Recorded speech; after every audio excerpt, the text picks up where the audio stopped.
இன்றைக்கு வாஸ்து பற்றி ஒரு வீடியோ பார்க்கலாம். முருகேசன், வராகி முருகேசன். வீடு கட்டும் யோகம் என்பது எல்லோருக்கும் அமைந்து விடுவதில்லை. அது ஜாதகங்களிலே செவ்வாய் பலம் பெற்று, சுக்கிரன் பலம் பெற்று நல்ல இடத்தில் அமர்ந்திருந்தால் வீடு கட்டு யோகம் சிறப்பாக அமையும். வடக்கு திசைக்கு உண்டானவர் புதன் பகவான். திருவேன்காட்டில் கோவில் கொண்டவர். வடக்கு திசை வீடு வியாபாரம் செய்பவர்கள், வெளியூர் சென்று தொழில் செய்பவர்கள், வட்டி தொழில் செய்பவர்கள், வெளிநாட்டில் வசிப்பவர்கள், ட்ரேடிங் தொழில் செய்பவர்கள், ஏற்றுமதி இறக்குமதி செய்பவர்கள் போன்றவர்களுக்கு வடக்கு திசை மனை யோகம் தரும். வடக்கு திசை பார்த்த மனை வீட்டிற்கு முன் அமைப்பில் ஈசானி மூலையும் வாயு மூலையும் வருவதாக அமையும். பெரும்பாலானோர் வாயு மூலையில் தலைவாசல் அமைத்து ஈசானி மூலையில் குழந்தைகள் படிக்கும் அறை அமைக்கிறார்கள். இவ்வாறு இருந்தால் குழந்தைகள் நன்றாக படித்தாலும் பணவரவு மற்றும் செல்வம் குறைவாக இருக்கும். ஈசானி மூலையில் வாகனம் நிறுத்துவது, ஆழ்குழாய் கிணறு அமைப்பது, கீழ்நிலை தொட்டி அமைப்பது மற்றும் அதிக காலியிடம் இருப்பது நல்லது.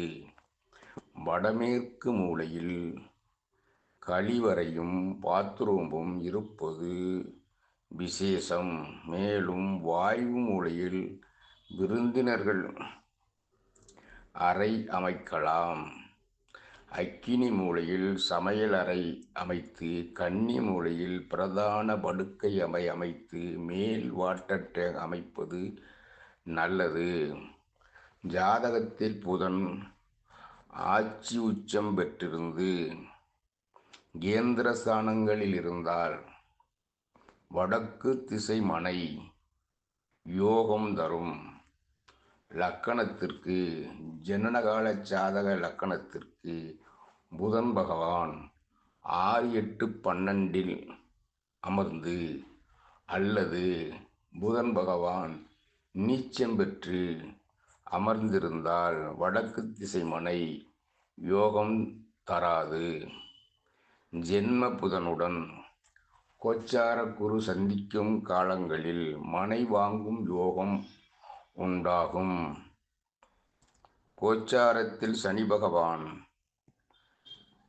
புதனை சந்திக்கும் போதும் வீடு கட்டும் மனை யோகம் உண்டாகும்.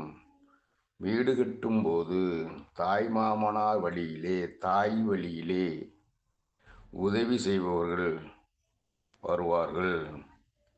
அது காலதாமதமானால், மனை கட்டுவதிலே தடைகள் ஏற்படுமானால் திருவேடங்காடு சென்று முக்குள நீரை அருந்தி, 3 குளத்து நீரை அருந்தி புதன் பகவானுக்கு வசித்திரம் சாத்தி அர்ச்சனை செய்து வர சீக்கிரமே வீடுகள் அமையும்.